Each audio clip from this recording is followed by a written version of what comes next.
но за старт, за да можам да одработам платата. Читување на функцијата која ја извршувам. Немаш право да покажеш и тоа не можеш да го направиш. Имам. Добро, дайте само дайте уште една минута реклами, а потоа да ги завршиме. Ајде, нека остане.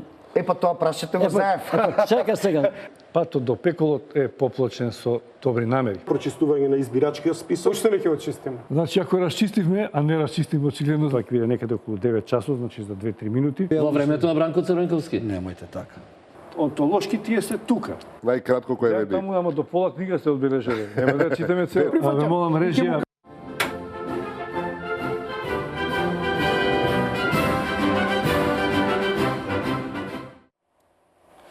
Почитувани гледачи, добро вечер во Аргументи. Последните информации од она што можеме да слушнеме во вестите на ТВ Ново е дека во ДУИ се уште преговараат, размислуваат, ги мерат сите можни опции и се уште стојат на позицијата дека тие имале 5 опции на располагање. Се чини дека малку се преценуваат, бидејќи ставовите од ВМРО ДПМН не се 5, туку не дека барем ја можам да изберам 2 опции. Или коалиција ВМРО ДПМН и ДУИ, или нови избори. Од СДСМ засега имаме слушнато само една опција, а тоа е дека тие ќе формираат влада. За овие можни аспекти и за можноста за нови избори и што тие би предизвикале, дали ќе ја решат кризата, кој би ги спровел тие избори, кога би се одржале, но и за други уставни можности кои стојат на располагање, разговараме со професор доктор Владо Поповски. Добро вечер. Добро вечер. Професоре. Се надам дека имаме доволно време, само вие сте, нема дебата некој со спротивно мислење. Сметам на вашата објективност, не сум познавач на правото, затоа очекувам вие да пополните таа празнина и за мене и за гледачите да им биде појасно пред какви предизвици се соочуваме и ние, и мандаторот, и опозицијата, и албанските партии. Ке тргнам од политичко прашање, очигледно 2 дена ДУИ во Мала Речица се премислува што да прави. Зошто се толку намака, професоре? Што е толку тешко, бидејќи тие веќе воспоставија некои контакти и со мандаторот, па и дури со опозицијата. Позициите им се јасни, тие имаат платформа. Лидерот на ВМРО не кажа во кои услови што може да се прифати и што не. Што им е проблемот генерално? Па прво мислам дека имаат во своето членство и во раководството некои различни позиции. Во смисла што ДУИ треба да прави ако треба да влези во владата, тоа е една од нивните варијанти, тогаш со кого, држејќи се до платформата што имат освоено и во повеќе прилики дадена е изјава од нивна страна дека може да коалицира со онаа страна која што ќе обезбеди максимално или пак најголем број точки што ќе прифати најголем број на точки од нивната платформа и дека се мотивирани првенствено со интересите на албанците. Тоа е една од мотивите кој што може да се разбере, што значи дека во јавноста дават информација дека се очекува различен пристап на соговорниците од македонскиот политички блок, очекуваат различни понуди од страна на ВМРО и односно од страна на СДСМ.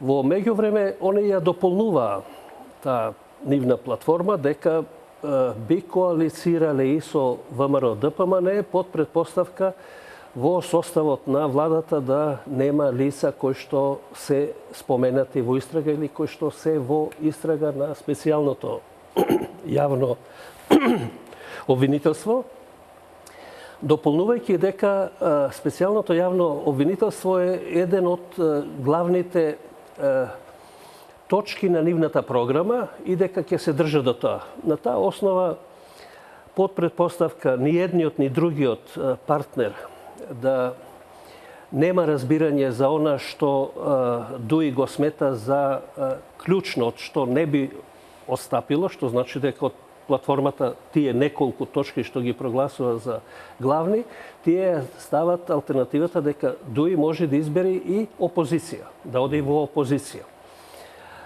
Фактот дека нема никаква информација до сега, а заседаваат, например, различни профили и формати на таа организација со подпредседателите проширено со угледни личности, сега со централниот пратеници сегашни. Да, плюс со пратеници централниот орган на ДУИ, а нема никаква изјава, може да се претпостави дека се уште е бурна некоја расправа, но фактот што во изјавата на портпаролот се вели дека според статутот председателот на ДУИ, господин Натали Ахмети, може и сам да пресечи, што значи дека тој може и да има мислење, но сака да ги слушне сите размислувања и предлози, што значи дека ако тој сам може да пресечи, а сака сите да ги слушне, што значи остава време да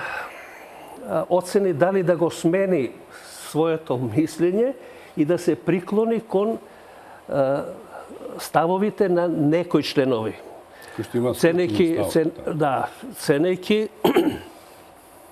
го нивното влијание и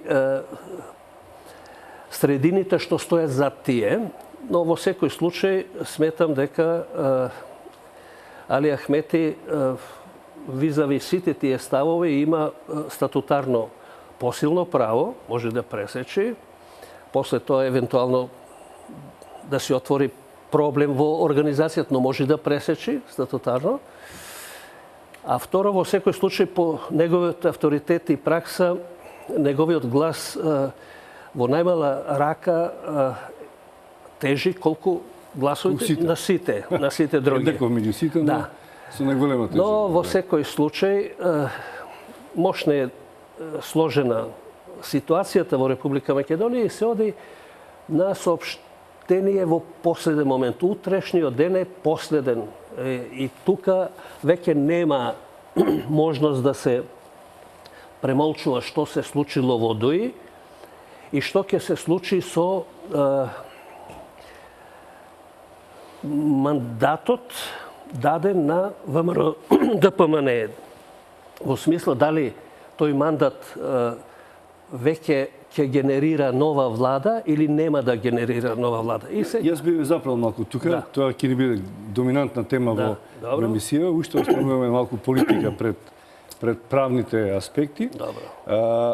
Уште една шпекулација или мислење дека ДУИ најчесто се поведува кога носи важни одлуки од влијанието на така наречениот меѓународен фактори. Не е тајна дека бил повикан наводно во американската амбасада и така натаму, дека се консултираат, па дури и сугестиите кој да биде премиер и така натаму во страната.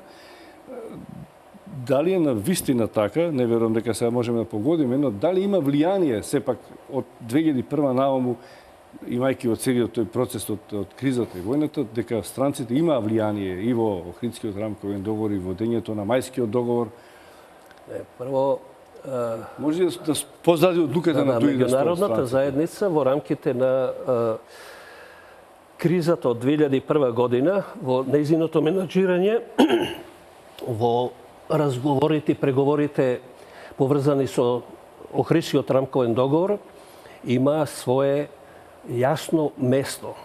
Тие беа вклучени максимално кризата да се надмини, таа да не ескалира, да не се претвори оној воен сукоп во граѓанска војна, кој што понатаму не ќе може на ниеден начин да се реши, туку со време да се абсорбира како еден реформски процес во политичкиот и правниот систем на Република Македонија, во кој имаше простор за прифаќање на низа решенија кои што се донесува во Охридскиот договор, бидејќи тие барања беа поставени уште 1991 година при носењето на Уставот и беа мајоризирани, односно надгласан албанскиот фактор во ликот на ПДП, кој што речиси истите барања ги имаше и тогаш, особено во делот на јазичната политика.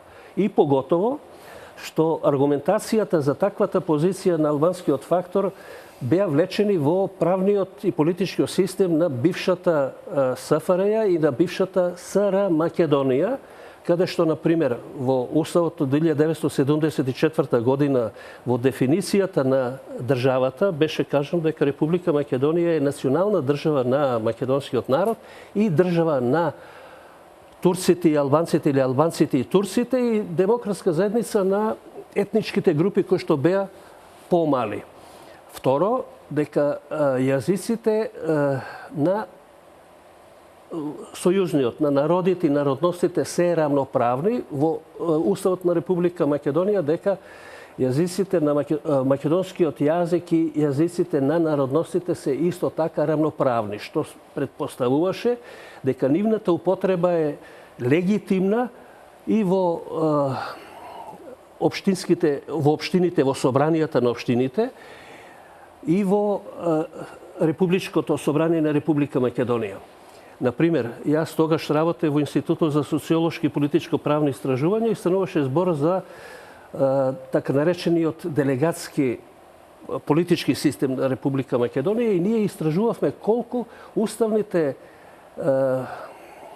принципи на позицијата на јазиците, понатаму на позицијата на представниците, припадниците на народностите и на македонците се рамноправни во јавната сфера, колку се, например, колку се во образованието опфатени народностите во 8-годишното, во средното, на факултетите, понатаму во јавната сфера, колку се вработени во јавната администрација, во државната администрација, значи професионални во јавната сфера со оглед на мултиетничкиот карактер на Република Македонија, кој што секогаш бил таков и така натаму. Говорите како, и видовме, како да, наследство на кое што тие се држи уште тогаш. Имено. Утврдивме дека фактички декларативно им се признати сите права кои што ги бара 91 година да бидат инкорпорирани во Уставот на Република Македонија, но дека беа де факто апсолутно неостварени, што значи де факто дискриминирани. Например, имаше фрапантни податоци од 51 до 2001 година, до 91 година, од осмолетка од индекс 100 што завршуваат во средно поминуваа 6,5%, што значи дека една огромна маса на младите генерации се оставаше со основно 8-годишно образование и можете да предпоставите дека не може воопшто во социопрофесионалната пирамида да учествува рамноправно. Ама се тој багаж тие и беа отсутни и бара практично соодветна и правична застапеност во јавната сфера, бара рамноправност на јазиците, бара образование на мајчин јазик, финанси кои што ќе обезбедат образовната мрежа и ќе ја поддржат неа заради проодноста на генерациите и така натаму. Сите беа, морам да ви кажам, мајоризирани. Бара исто така имаше и претерени барања кои што беа свесни дека не е можно. Например, имаше идеја дуалистичка држава, имаше во комисијата ова уставна една дискусија која што е забележана таму од представник на ПДП. Ајде ние да се договориме македонците и албанците да направиме една заедничка држава, дуалистичка пред се, а ова друга ситна боранија ќе бидат третирани како граѓани во една демократска заедница, индивидуални прави и така натаму. Но тие такви барања беа минорни, беа одбиени, но беа одбиени и оние барања кои што беа поврзани, да речеме, со една полиберална политика на употреба на јазиците. Нешто што било традиција во ова општество да има либерална политика, а да нема пракса во претходниот систем.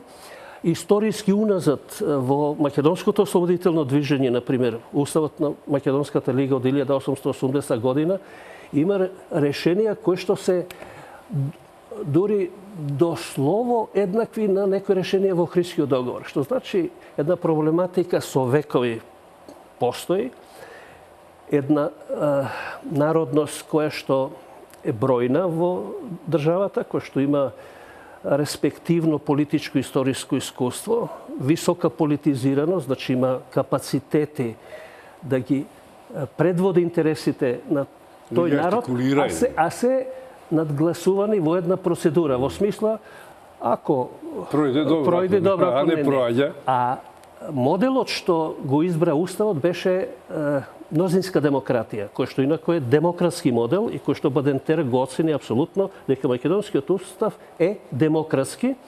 Меѓутоа беше отсутно сознанието дека во таков модел менталитетот и односот на луѓето е врзан со нагласен етноцентризам и гласањето секогаш се одвива по таа националистичка основа која што беше подсилена со процесите во распадот на Југославија. Например, она што се случуваше во Србија, она што Милошевиќ го наметнуваше. Тоа најде одраз во една цела генерација на македонски политичари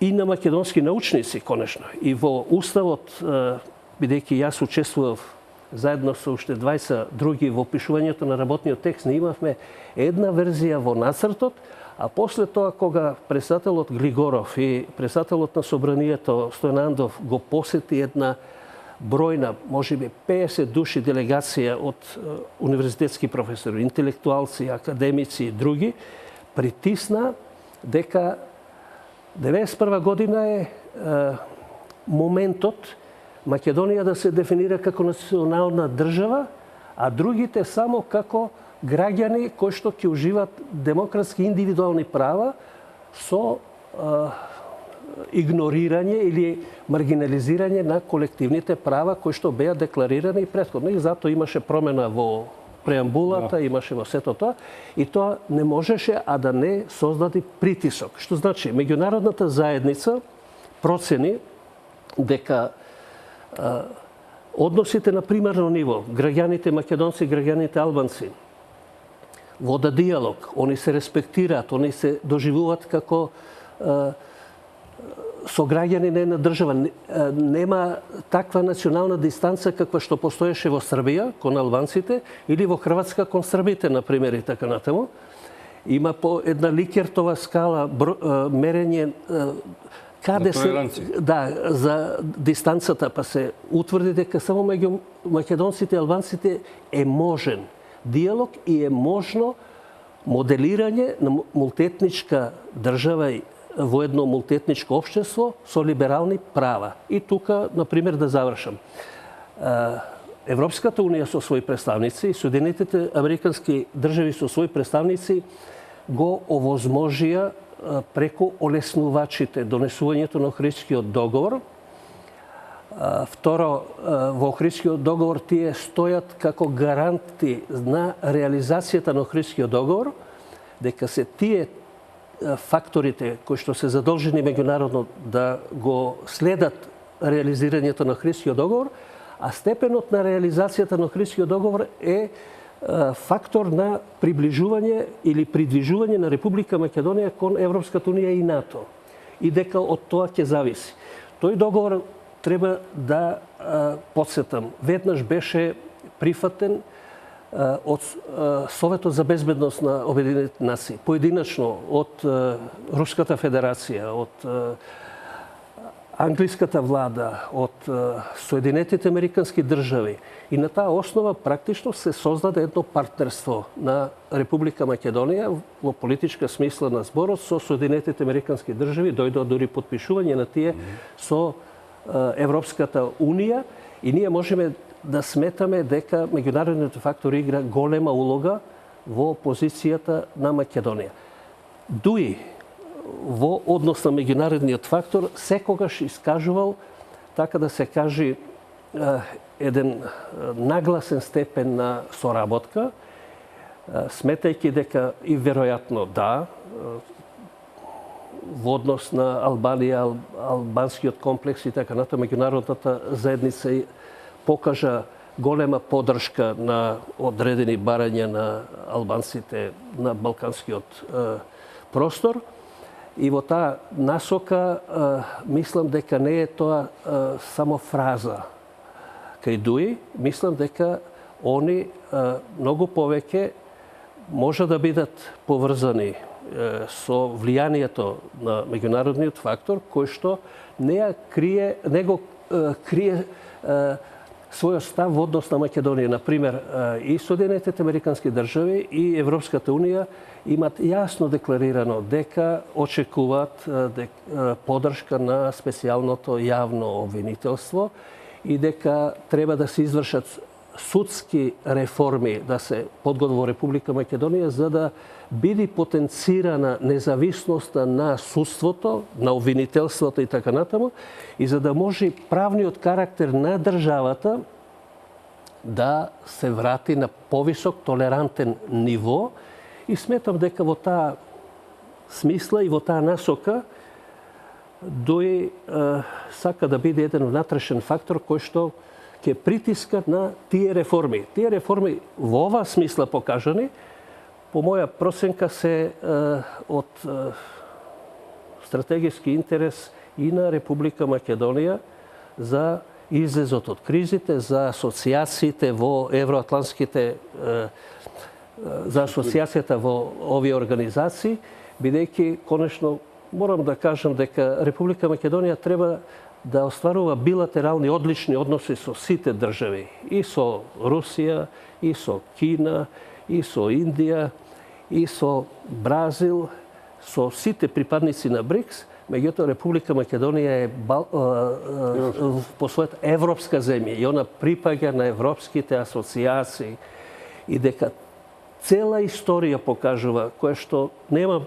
простор и нема место да се дискутира, но ми е позната уназад 3-4 века. Секогаш кога расправале големите сили, тие кои што биле во одреден историски контекст околу Балканот, секогаш Западниот Балкан бил во зоната на влијанието на западните европски земји, односно Балканот во целина бил поле со геостратешко големо значење за едните и другите, и дека тој припаѓа практично на Европа. Ние не можеме ниту да се преместиме себе си во геополитичка смисла, ниту пак имаме сила да можеме да се играме со нашата иднина. Затоа мислам дека ДОИ тука треба да се разбере како позитивен фактор со тоа што евентуално некои нивни екстравагантни барања или крајни барања не може да се вклопат ниту во интересите на македонската држава, ниту мислам може да добијат поддршка од меѓународниот фактор. Например, прогласување на две нации. Или да одиме чекор по чекор, а и малку да ви дам да здивнете. Мислам дека вие сте професор, додуше имате можност да говорите, но сепак да направиме мал блог за реклами, а потоа има многу прашања кои што ќе сакам да заедно да ги одговориме, да ми одговорите. Одиме со реклами.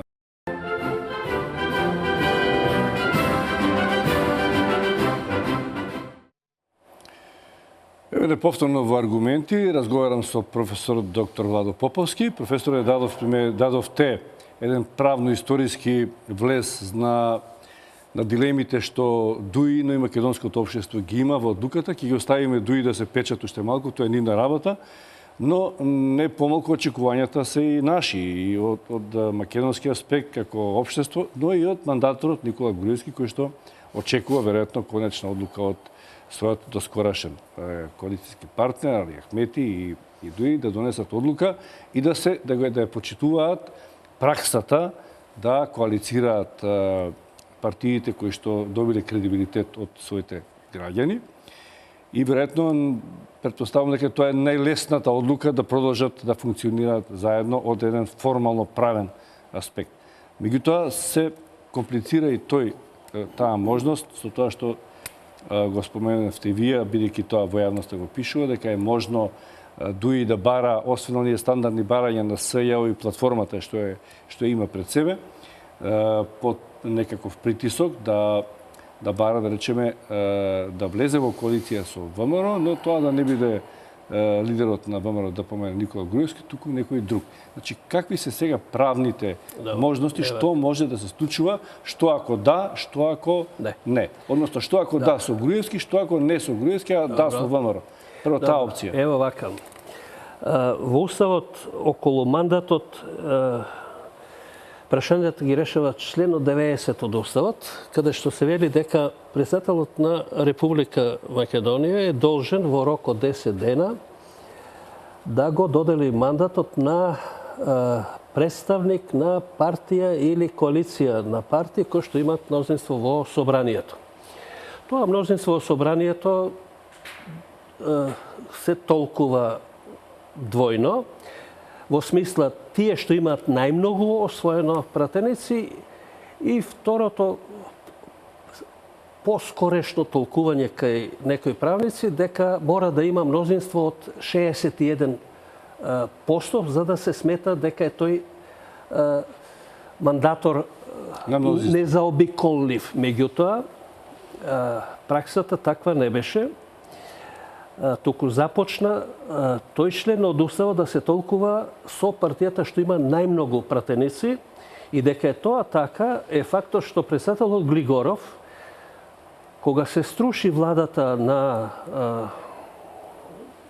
Клюсев, на председателот Клюсев, кој што се струши, еден куриозитет само ќе кажам, со 97 гласови, а Уставот беше донесен со 93 гласови, што значи гласа сите политички партии и ВМРО масовно гласа за рушење. Мандатот беше доделен на представникот на ВМРО ДПМН на Љупчо Ѓоргиевски, кој што има 37 пратеници. Тој не можеше да формира влада, го врати мандатот назад. Тоа беше пред Клюсевата. Потоа мандатот беше даден после падот на Клюсевата влада на СДСМ, на представникот на Сојузот на Социјалдемократскиот сојуз. Како представник на тоа беше определен Гошев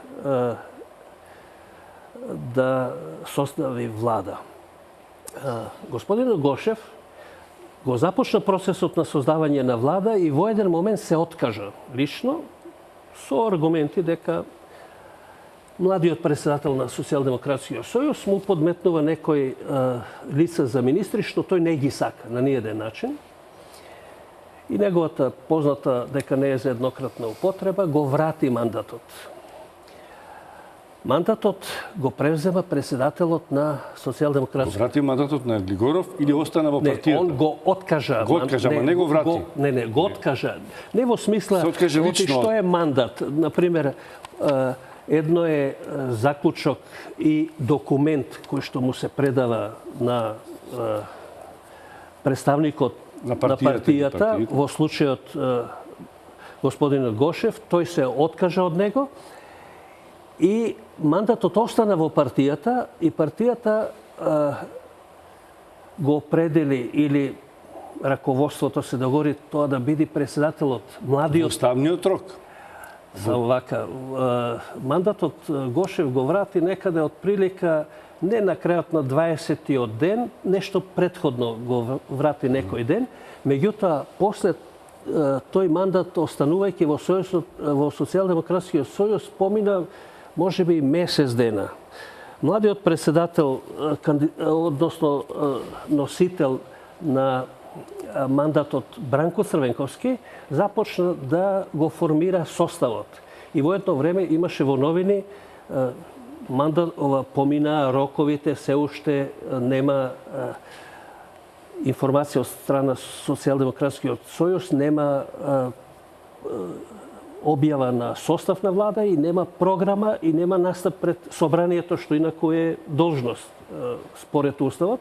И беше објаснато дека се колеба многу околу министрите за надворешни работи и за одбрана, кои што се и во доменот на надлежноста на председателот, па со председателот Глигоров се усогласувале подолго време, и што значи дека после рок подолго 20 дена настапи и ја избра владата на 4 септември 1992 година, владата на Социјалдемократскиот сојуз. Што беше смислата на... Тоа што ПДП формира, така, заедно, со ПДП го направи. Секогаш имало представници на албанците. Да кажам дека со... И сега видете ги овие искуства. Прво се дава мандат на партија со 37 пратеници. Најмногу, но не мнозинство. Второ, се прави, бидејќи не е можно, се прави техничка влада во еден долг период, односно експертска влада во еден долг период, во кој сите партии предложија по 20.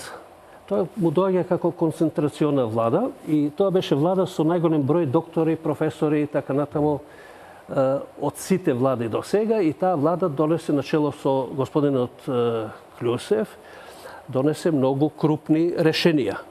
И беше немирно време на распаѓање одважна и така натаму и се доближуваше веќе изборниот да речам термин за гласањето и ВМРО ДПМН начело со Лјупчо Ѓорѓевски свати дека владината власт е клучната власт во структурата на властите и се мотивира одново да ја освои таа владина власт врз база на својот удел во собранието и не успеа, успевајќи Социјалдемократскиот сојуз со кандидатите Гошев и Црвенковски се покажува дека во толкувањето, прво оти тоа, во толкувањето мнозинството се сваќа како партија или коалиција што има најмногу пратеници избрани во собранието и второ, дека мандатот се смета како мандат на политичка партија или коалиција што има најмногу во собранието, а лицето што ја добива е представник на таа коалиција кој што може во даден момент и да се откаже, а партијата да го има правото да определи друго лице како носител, персонално како носител на тој мандат и тоа друго лице да предложи влада. Ние тоа го имаме во политичката и правната пракса на Република Македонија, што значи бидејќи уставот двете искуства ги имаме. Да, бидејќи уставот, двете искуства ги имаме и бидејќи вака уставот нема решение во случај мандатор, представникот на партијата и на коалицијата на партии кој што го добива мандатот да не може да формира влада, натаму нема решение што. Но се подразбира од решението на Уставот на Република Македонија, прво следното, дека председател на Република Македонија, господин Ѓорги Иванов, го испочитува комплетно Уставот со давањето на мандатот, онака како што тој се толкува и онака како што во пракса беше пресе. Имено партијата што има најголем број на пратеници. Второ, ако сега не успее ВМРО ДПМН да направи влада со едниот представник, ВМРО ДПМН со оглед на праксата може и со друг представник. Например, се шпекулира имиња од што значи доколку е во можност тој вториот представник да излези со влада, тој може во едно разумно време, така, после откажувањето на сегашниот мандатор, да состави влада. Ако председателот смета дека тоа реално може да го исчека составувањето на влада од второто лице. Тоа е едната варијанта. Втората варијанта е кога таа партија воопшто не може, например, со едно или со второ лице да направи коалиција која што ќе има најмалку 61 за да направи влада, тогаш председателот станува клучна фигура, така да се каже.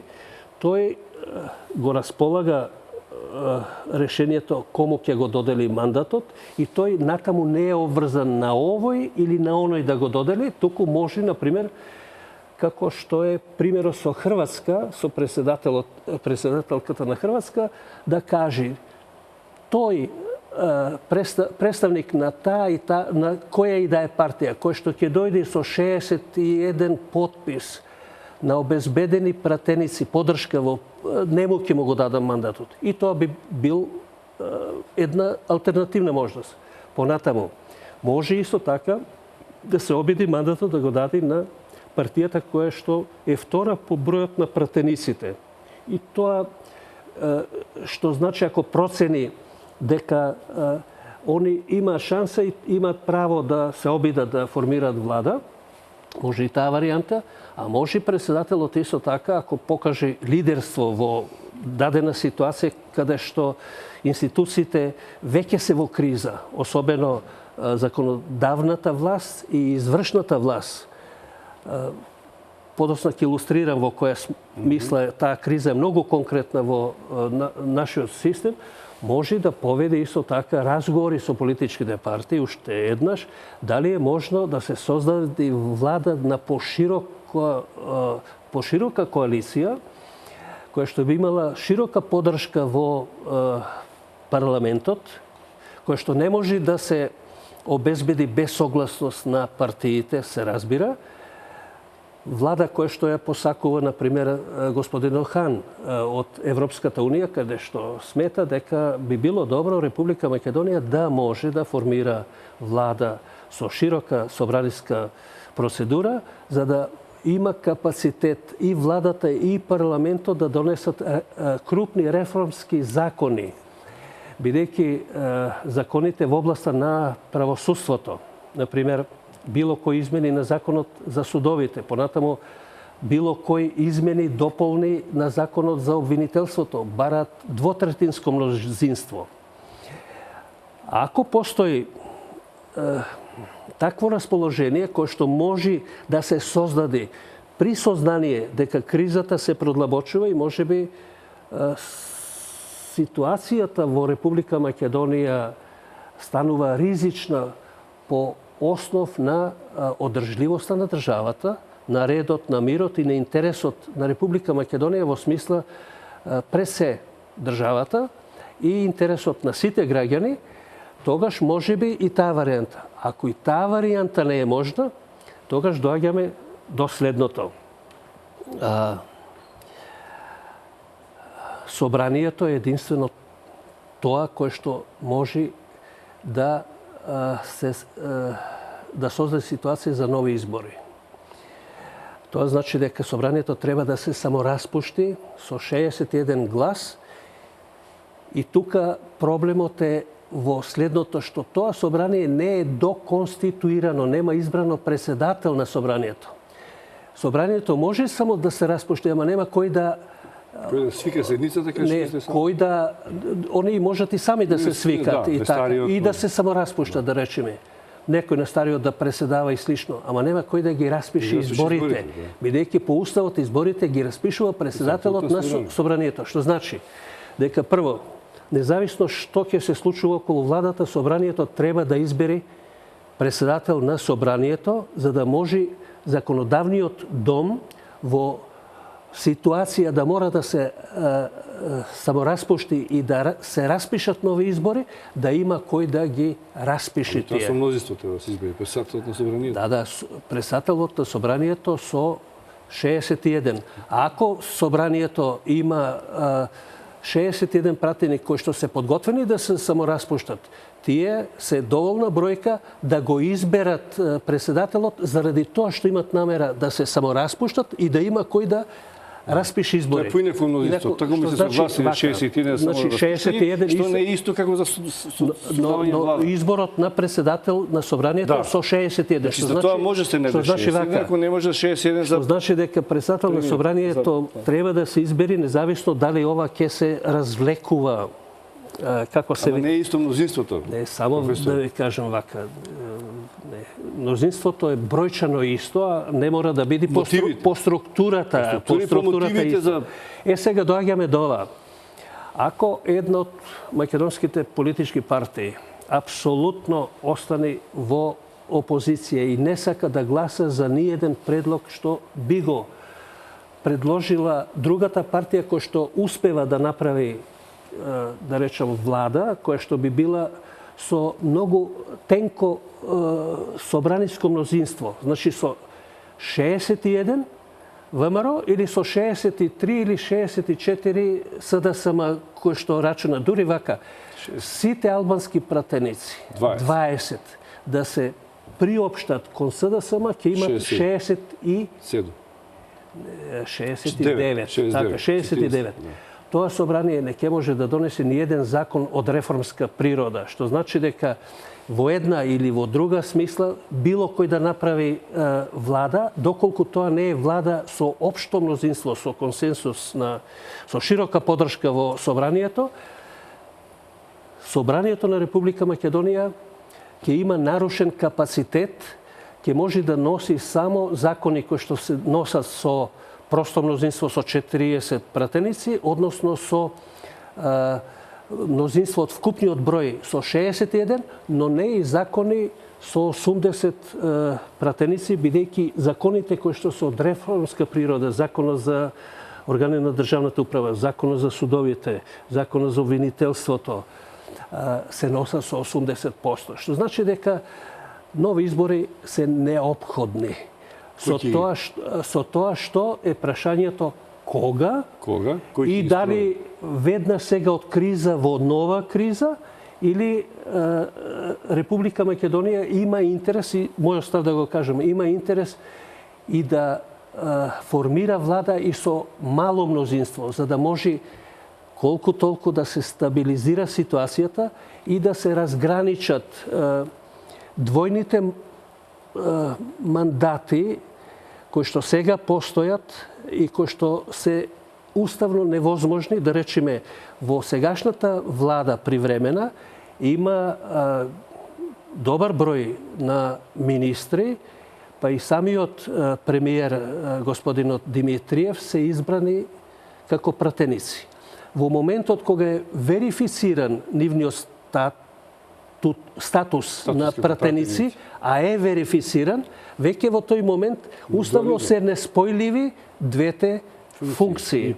Што значи дека не може ова влада како привремена да продолжи како техничка, бидејќи би морала персонално да се расчисти. Или ќе бидат членови на владата отказ на пратеници, но веќе се случило, они станале пратеници, односно они ќе мора да се откажат од своите позиции во извршната власт и во управната власт, како министри, како членови и така натаму.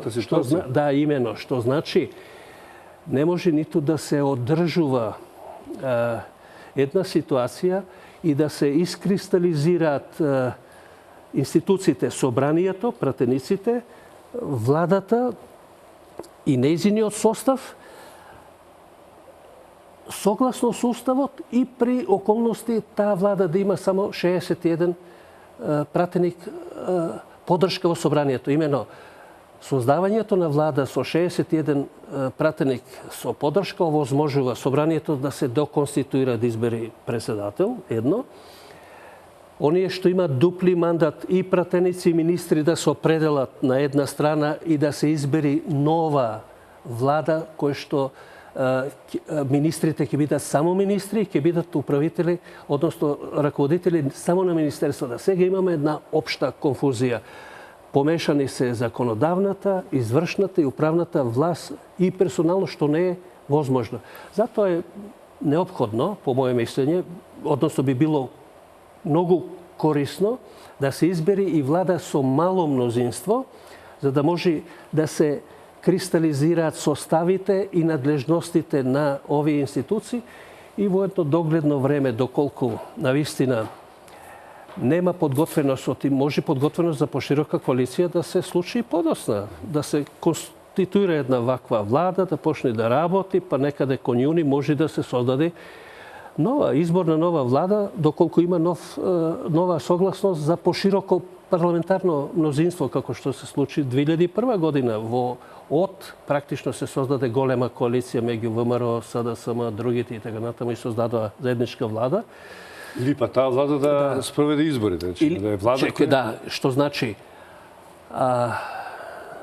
ова влада која што е со тенко мнозинство и го одразува нецелосниот капацитет на собранието да ги носи законите, таа би била на еден начин времена влада и таа може во догледно време да ги подготви изборите, односно ако има влијание над своите пратеници да гласат за самораспуштање, тоа да се самораспушти, председателот да ги закажи изборите во уставно утврдените рокови, партиите да се подготват за нови избори, а владата, не учествувајќи во предизборните кампањи и така натаму, да ја раководат работата на се до избор на нов парламент и нова влада и така натаму. Значи, тоа се алтернативите. Не се многу светли сите. Не се светли, они се во најдобар случај сиви. Не се темни. Толку се надевавме дека 11 декември ќе се заврши една долна политичка криза.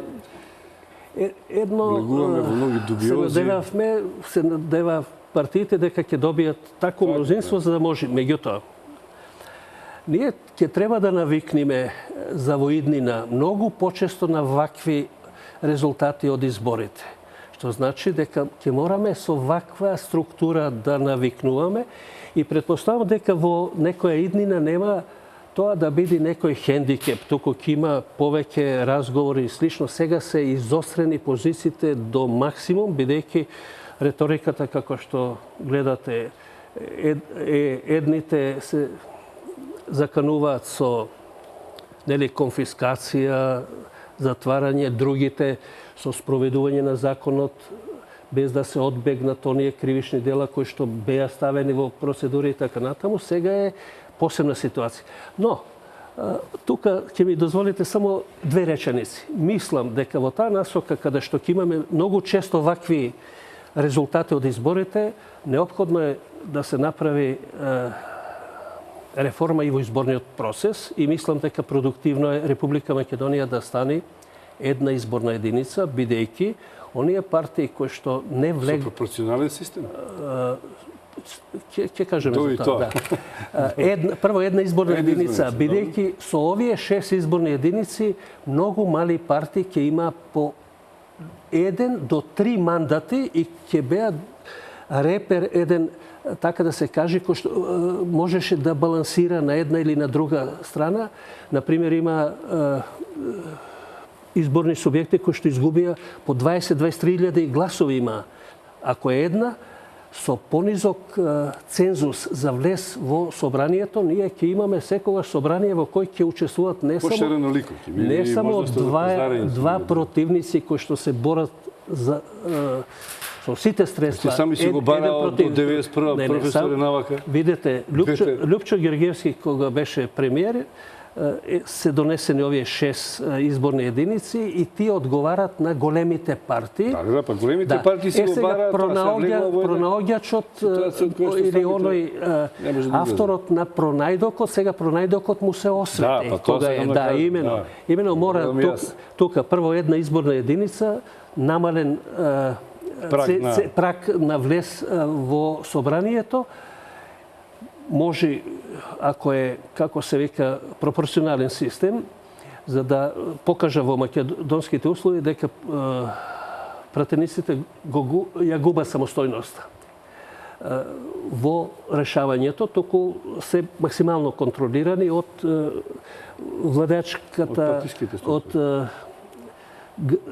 раководното тело или од еден, или од типот на лидерот на партиите, кај сите од шефот на партијата. Може да се оди со отворени листи. Пропорционален... Демократија... Не, постапно. Ево постапно, да речеме вака.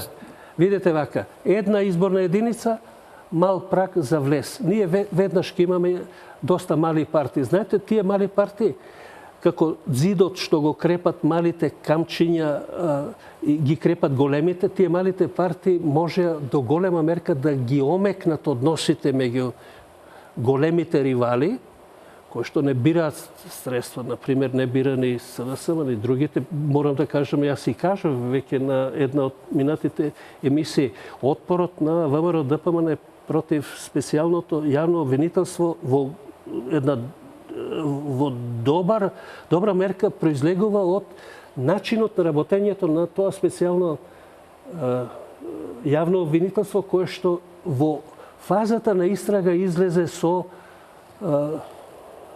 театар, со соопштување на настани кој што има така набек или намек, што се вели на вина, пред да се докаже вината.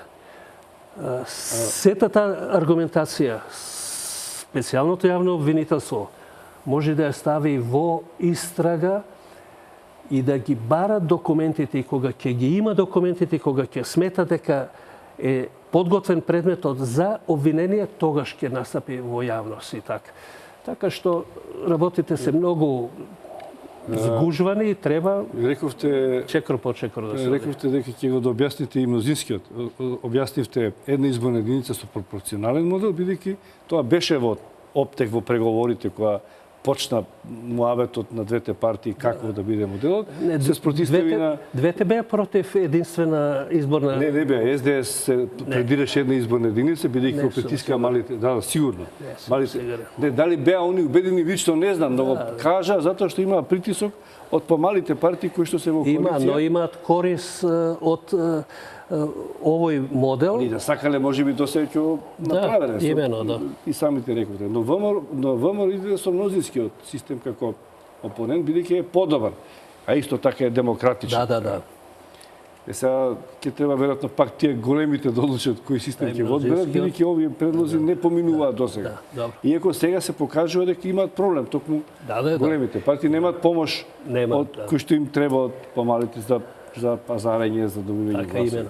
А изгубија македонската политичка сцена, бидејќи не влегоа, како што рековте, партии со многу други субјекти кои што има, да. Па и етничките заедници, тоа не би биле зависни од големите, туку би имале своји представници во парламентот. Да, имаше и таков предлог, тие да имаат и тоа го имаше дадено.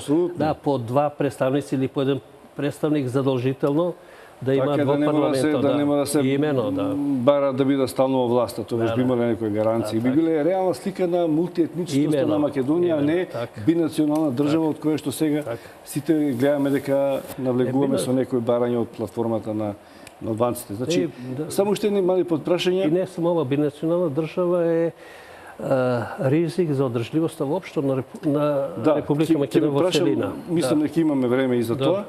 Малку околу овие правни, уставно-правни,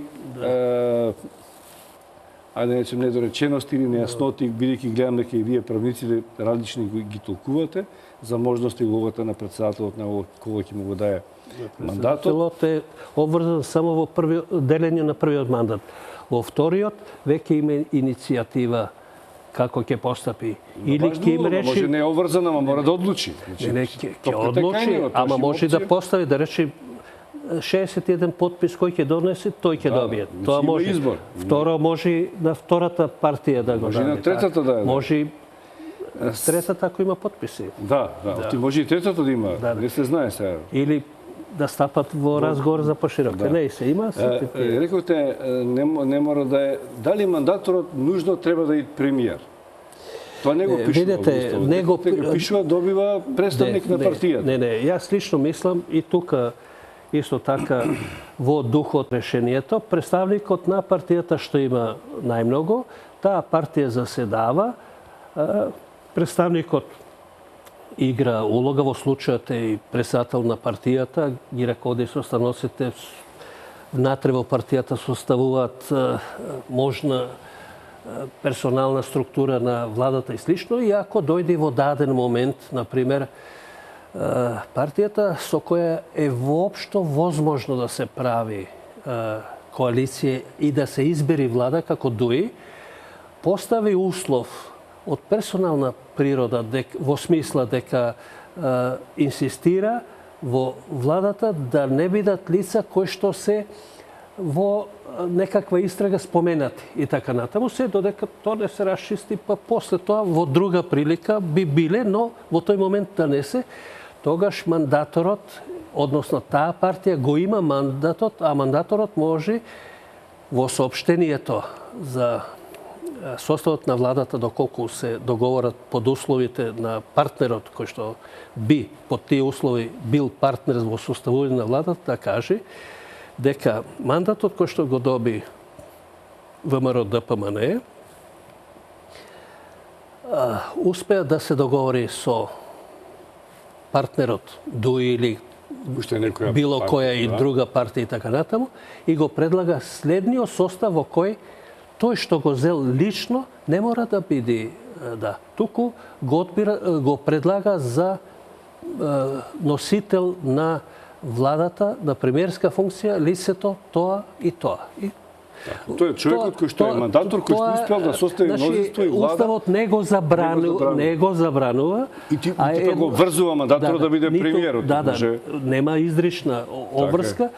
И тука она општа уставна, се што не е изрично предвидено или забрането е дозволено. А овде е дозволено во таа смисла што тоа води кон создавање на влада и целта на мандатот е да се дојди до влада и да се стабилизира институционалната криза. Што значи не би можело да има од еден таков исчекор во рамките на партијата и коалицијата за подобра Македонија со замена на личноста не би можело да се види никаков негативен момент, што значи дека тоа би било прифатено, затоа што е во духот на уставот и на целта на секој изборен процес да се дојде до создавање на влада. Овие говориме се за создавање политичка влада. Дали со 61 толку станува збор или за 63. Станува збор за политичка влада, политичка влада, но велите дека дури СДС со 69, кога би ги собрала сите албански, би биле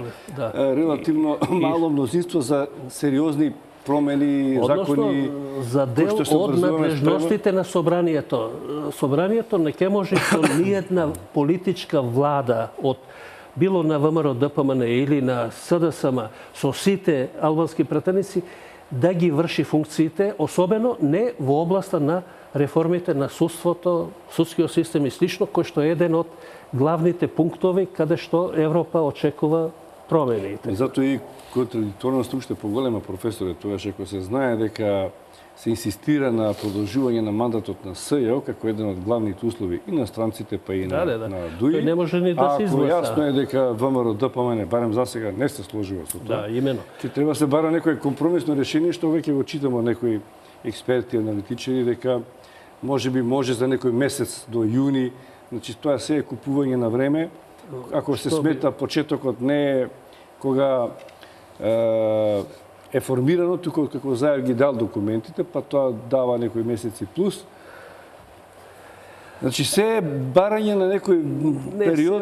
Ама тамо се климави односите бидејќи од денот на изборот на СЈО, СЈО има временски определен мандат и тој завршува точно тогаш кога е определен година дена ли е? Да, ама година дена завршува тоа на подигнувањето на судските обвиненија, а траењето си е сосема друго. Што значи дека не ќе може нови обвиненија. Колку може да стигне да продуцира до. Видете, споменавте широка коалиција или влада во која што би влегле со поширока поддршка. Но ако не иде СЈО, ако една од партиите, било која, не е за продолжување на мандатот, тоаш не е можна. Тогаш не е можна широка коалиција, тогаш е можна, тогаш е можна само оваа политичка влада со тенко парламентарно мнозинство. Ма не е доволно за продолжување на мандатот. Не е доволно, апсолутно не е доволно. Сакам да речам дека само таква влада е можна кој што не може да го реши тоа прашање, како што не може да реши ни едно друго за кое се потребни две третини гласови од вкупниот број. Па што може да реши тоа? Тоа може прво вака да ги расчисти составите на извршната, управната и парламентарната власт. Тоа е едно. Тоа е едно. Второ, да се доконституира собранието за да има барем способност при самораспуштање да закажи нови избори. Значи да имаме институции сега, да имаме влада, да имаме собрание, па после нека прават што ќе прават, нека решаваат нешто. Да, значи тоа прво ниво е нужно да постои, за да не влеземе во каша која што може да се излее од правна во политичка и од институции на улици. Да, ние политички имавме, ама сега институционална ги имаме. Имено, значи од алтернативата да нема воопшто влада за избор Па ни е собрание. подобро и собрание, бидејќи не е доконституирано.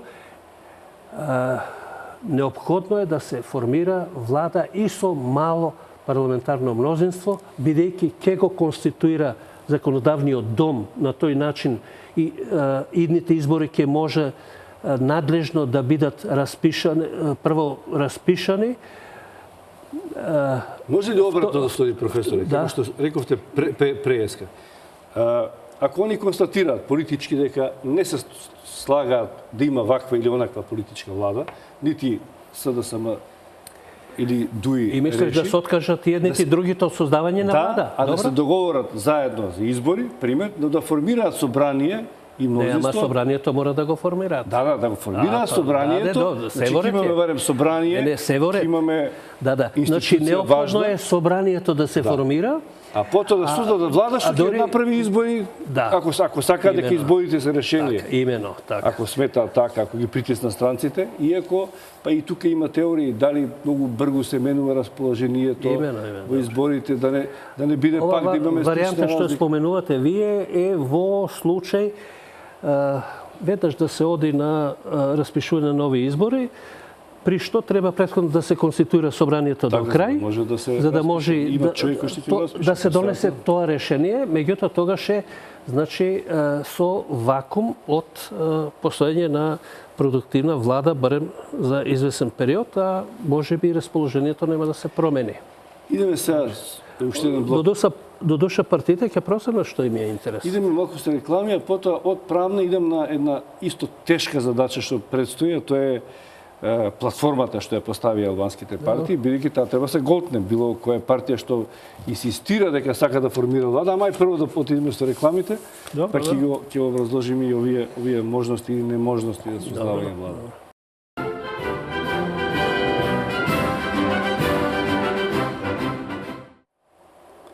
Професоре, ние добро разговараме, вие добро апелирате во интерес на државата, но на партиите да одлучат што им е помило, дали партијата и водството или институциите и одење напред на државата.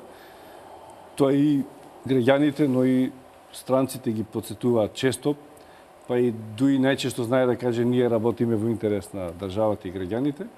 Ќе треба да се види на крајот кој мисли за граѓаните. Освен овие правни можности или неможности за кои што говоревте, сепак останува и политичката одлука. Дел од тоа споменавме, значи кој ќе биде премиер, дали тој треба да биде офатен со некој од случаите на СЈО, второ е самата улога на СЈО и мандатот на СЈО, но останува и платформата на албанските партии, од која тие, како што велат, не се откажуваат. Ако еден од главните достигнувања на ДУИ беше така наречениот мајски договор или партиципирање во власта, како победничка партија и кредибилна онаа партија на албанците да влезе во коалиција, на што сега и ВМРО ДПМН се повикува. Но исто така, ако е тоа формата, вела дека содржината е платформата. Значи, чуму влегување во коалиција и представување на албанците, ако нема некоја реална подлога. Сега е таа платформата за која што говориме и во добар дел е сиот оној багаж за кој што во првиот дел емисијата говоревте уште од времето на СФРЈ и дури од времето на плурализмот во Македонија 91-а, ПДП и така натаму. Сите истите барања се на некој начин. Сиот багаж дуи сега го носи заедно со поддржан другите албански партии. Да се биде или не. Значи, од нешто или ќе треба тие да се откажат, или дел од тие барања македонската партија што ќе влезе во коалиција од нив да ги трансформира, да ги омекне. Можно ли е тоа? Има ли барање што се може да бидат меки, да се трансформираат, а да не ја федерализираат Македонија? И како тоа би го извеле? Дали веруваат македонските партии дека можат да го направат тоа, бидејќи звучи во јавноста многу тешко? Така. Прво, мислам дека атмосферата ја создаде и начинот на кој се соопшти дека се формирала платформата на средбите со господинот Рама во Тирана, па потоа разговори во Приштина, па соопштена програмата. Се доби впечаток, можеби не е точно тоа, дека таа платформа е создадена во една општо албанска национална комуникација. Што значи дека албанците, граѓани на Република Македонија, почувствува потреба да се консултира со институции или личности кои што не се од структурата на институциите на Република Македонија и создадува едно сомнение дека се повторува една појава која што беше при распадот на Југославија, каде што се јави една тогаш можеби многу повеќе разбирлива општа албанска комуникација, која што дури беше именувана како формирање на заеднички албански простор, заедничка албанска програма, се пледираше да се формира заеднички албански парламент, каде што ќе се одлучува, а ќе се внесуваат во државните ентитети во Република Македонија други, истите тие договорени тамо решенија. Тогаш беше исто така и она појавата на така наречената паравојска. Беше исто она, ако се сеќавате, референдумот за Илирида, формирање на посебна Илирида и така натаму, говорите во собранието. Сите тие создадоа едно тешко оптеретување дека целите на албанскиот политички блок од Република Македонија дека е мотивиран за создавање на една општа албанска држава, дека албанството е на прво место, а не граѓанството, интересите на Република на државата каде што припаѓа. Да, во ред е. Затоа јас велам таква представа се потикна да се обноват некои асоциации кај македонците и да се доживее негативно. Самата програма, иако во неја има доста коректни барања, така да се каже, ќе ги истакнам најконкретно.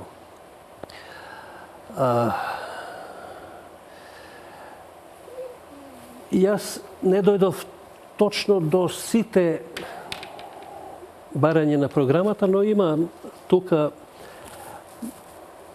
поприличен број на точки кои што се дел од таа програма и кои што се објавени како да понекогаш во изјавите дека тој партнер кој што ќе ги прифати сите тие делови од програмата ќе биде партнерот со кој ќе влези дуи во соработка. На тој начин се пренабрегнува на победничките партии од македонскиот и албанскиот блок да склучат коалиција, кој што беше принцип на самата ДУИ своевремено, после 2007 година, и кој што создаде, по моје мислење, иако во Уставот не е така напишано, еден добар политички обичај во Република Македонија, бидејќи инаку, например, македонската партија која што поради мнозинството на гласачите и бројот на пратениците што се избираат во собранието ќе биде секојаш носител на формирање на влада, би било непродуктивно и ризично доколку оди со оние албански партии кои што не добиле мнозинство во однос на другите албански партии, бидејќи ќе го предизвикат оној приговор кој што го даваше и ДУИ, што значи тоа мнозинството на албанците гласале за едни, а да биде игнорирано сето тоа. Иако во политичкиот дискурс во последните 2-3 дена има изјави дека ДУИ не е од самите не бил победник, каков е тој победник кој што има само 10 пратеници, а другите партии имаат 10. И тоа е, така да речем, еден навев дека ДУИ има слобода да избира партнер сега за состав на владата, а при тоа да не го прекршил принципот на победничка партија за воиднина, доколку бидат поинакви резултатите, да пледира тврдо на тој момент. Јас мислам дека сепак е можеби подобро да се држи таа линија на победник со победник, бидејќи се смируваат и стабилизираат гласачките тела, напросто мнозинските на едната и другата страна, со тоа што ДУИ има потполно слобода во една таква коалиција да бара одредени прашања да се решат. И сега одиме за кратко, добро, вестите ќе влеземе. Добро, ево сега има многу барања, ама извоите барем едно за самата содржина. Значи во самата содржина по моје мислење не е можно да се декларира дека Република Македонија има две нации. Албанска и македонска, како што се вели овде, државнотворни нации и така натаму, бидејќи има една албанска нација на целиот балкански простор и дека албанците во Република Македонија се дел од таа албанска нација, од албанскиот народ, кој што мнозински е и национално поврзано со значењето нација, држава и така натаму во Република Албанија. Јазикот е многу важен. За јазикот. Јазикот, според Охридскиот договор, е исто така службен јазик како и македонскиот, а овде се оди со една друга формулација да се прогласат двата како официјални, а тоа што би значило дека албанскиот јазик, например, дали треба да биде во секоја меѓународна комуникација покрај македонскиот јазик и албанскиот, например, кога Министерството за надворешни работи се обраќа до Министерството, да кажеме, на некоја друга држава. Дали треба да бидат двете? Вака, некои барања се спротивни на решенијата на Охридскиот договор. А од друга страна пишува дека Охридскиот договор треба комплетно да се спроведи. По моје мислење, има простор за приговор во примената на јазичната политика и пракса во Република Македонија согласно со Охридскиот договор. Има некаде каде што тој не се реализира. И то не се реализира на две доста значени точки.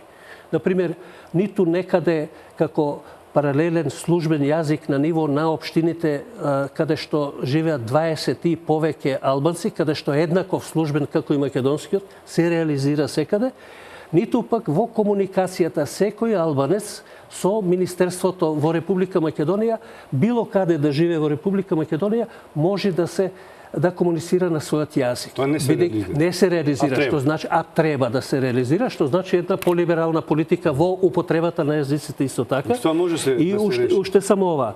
Во сите државни органи на секое ниво треба да се дозволи употребата на двата службени јазици. Имено тоа барање е во рамките на Охридскиот договор и тоа се реализира, односно нормативно е офатено во сите закони, а дали се реализира, сигурно не се реализира. Ево, например, во Советот на град Скопје прашав дали управната постапка, според законот за управна постапка, каде што има странка албанец, може да се користи на албански јазик и дали целата комуникација и решенијата е и на македонски и на албански, ми речено не. А реков, заради што не, бидејќи законски е така, затоа што немаме вработено доволно албанци и немаме доволно пари. Што значи, веројатно е занемарена реализацијата. Апсолутно може. Само ова, уште барањето да се донесе резолуција собраниска против геноцидот на албанците во Македонија од 1912 година до 1956 година. Морам да кажам дека адресата мора да биде упатена на други места. Се до 45-та до формирање на власт на Република Македонија, ова Република Македонија не може да се извинува за управата и власта на други држави. Само уште еден збор. Во кој сегмент барат или што од ова значи федерализација на Македонија? јазикот, ако е на ниво на меѓународна комуникација. Прво официализирањето општо и Тој дел. да, тука е дихотомијата на државноста веднаш поставена, поготово што овде нема, ама во некои партиски програми има кантонизација и слично, а во Охридскиот договор петте основни принципи е следното. Република Македонија територијалниот интегритет, суверенитетот и унитарноста мора да останат. Мултиетничноста на општеството мора да се изрази во сите нивоа во јавната сфера и во јавните финансии и така натаму, што значи доколку се држиме до Охридскиот договор, тука се офатени сите нивни барања и станува збор околу толкувањето на Охридскиот договор и околу праксата до која степен се остварува или не. Професор, ви благодарам. Ви благодарам и јас. Час и половина говориме, а мислам дека успеавме да објасниме многу аспекти од овие дубиози. Уште малку треба и ДУИ да реши, веројатно до полноќ ќе заседаваат. Ако решат, добро, ќе чуеме утре, имаат уште малку време, но ќе треба да се подготви тогаш и другите партии што ќе бидат заинтригирани од одлуката на ДУИ и сите ние како држава, веројатно. Да, но соопштенијата веројатно дури утре ќе. Најверојатно. Ви благодарам што бевте гости во благодарам и Аргументи. јас, Вам, почитувани гледачи, ви благодарам на вниманието. Пријатно.